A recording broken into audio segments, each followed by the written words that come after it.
So here we are, Osaka. I've had the flu since I got here.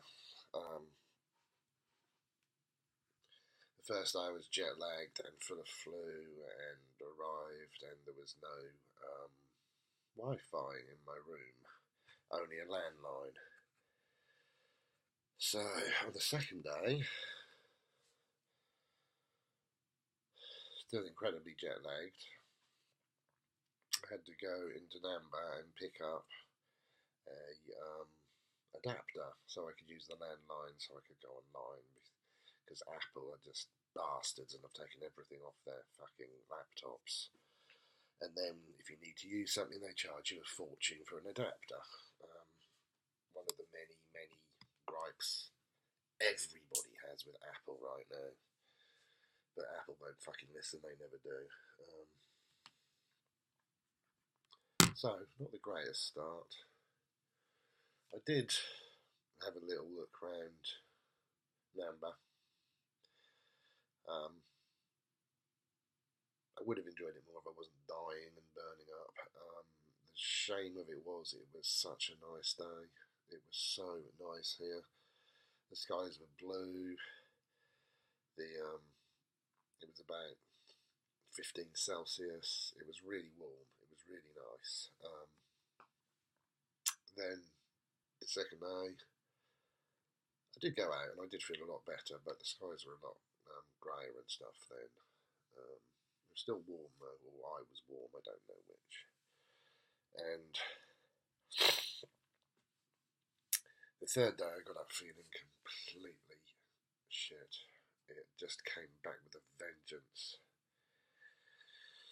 And I went out again to Namba just to get out because I like Namba, it's nice. It's, I don't know, it's about 20 minutes from here, I suppose, on the train. On the express, it's a bit more on the slow. I took the slow train, the local train,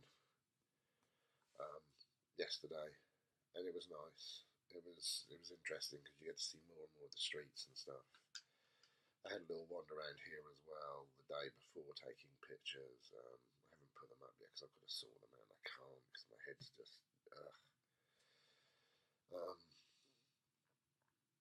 and then I came back and just passed out literally for until about 1 o'clock in the morning when I woke up hacking with the cough again. And it's going, though I need to get some more medicine from across the road. So we haven't done a great deal yet. I've had a lot of harassment on the way. Got this, like I said, I picked up the flu from this guy sitting next to me for 11 hours, trying his best not to cough everywhere, but hey. Then through customs, which took a while, and then it was a dash across the airport, and they held the shuttle for 5 of us because we got held up in customs. So it was 11 hours, about 15 minutes or so standing up, maybe more like 20. Then onto a shuttle for another 40 minutes. My back was just like, ugh. Then off that and onto a bus for another 35 minutes. Then off that onto a train, the express train. But at least I could stand up. So I have discovered some of the impossible things quite quickly, weirdly.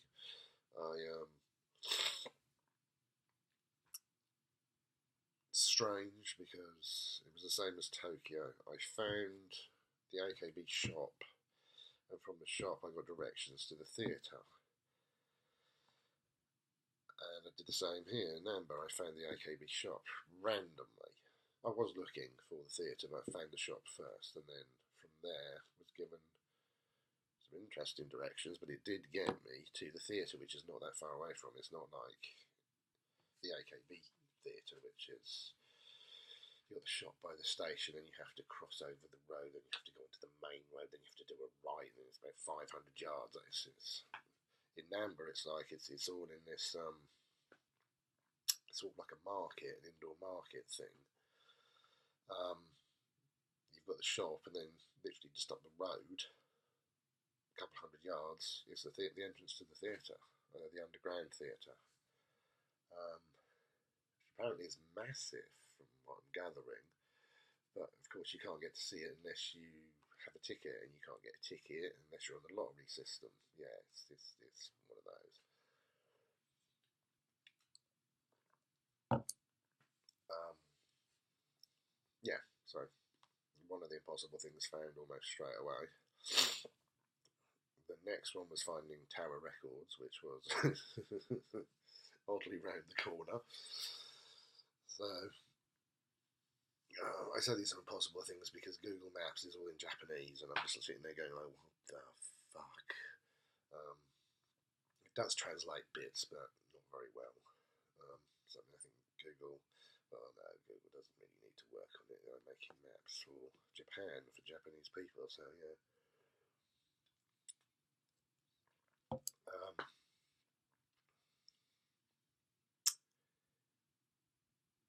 Then the other impossible things. I say they're impossible things because they're fucking hard to get hold of without spending an utter fortune. I got Nagasaka 46 documentary. And that was really hard to find. I think it might have actually been their last copy, and I could only get it on DVD. But that doesn't matter. I've watched the first disc. You have 4 discs, and the first disc is a complete documentary. So God only knows what the other 4 discs are, and it's rammed. It's absolutely filled to its max capacity. So yeah, it's going to be interesting to watch the rest. And yes, the other impossible thing, NMB documentary. Yeah, that was a lot easier to get here because NMB they are massive here. They are the big thing. I mean, a lot of people would probably think, oh, Scandal, Scandal are more internationally known. They are, but in their hometown, NMB rule the roost. They are huge here. So getting their documentary was quite easy, fortunately, because you try and get it online. Fuck me. Anyway,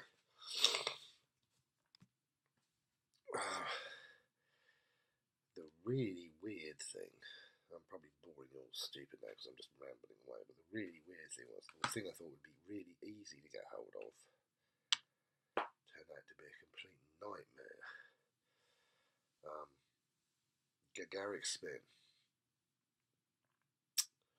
Half record shops never heard of them, even though they're quite big, they're quite well known. Even when I wrote it down and they looked it up and stuff, they were surprised. They'd never heard of them. It was quite weird. Again, fortunately,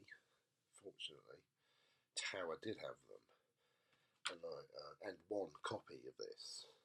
Another shop I went into said they were completely sold out. They knew what I was talking about, but they were completely sold out. So, yeah, this was a surprising impossibility to find, but I found it. And I haven't listened to it yet because I just. Anyway, I will be blogging and I will be putting up the pictures and stuff. Just bear with me. I'm just trying to chill out at the moment and fucking relax. It's just been hell so far.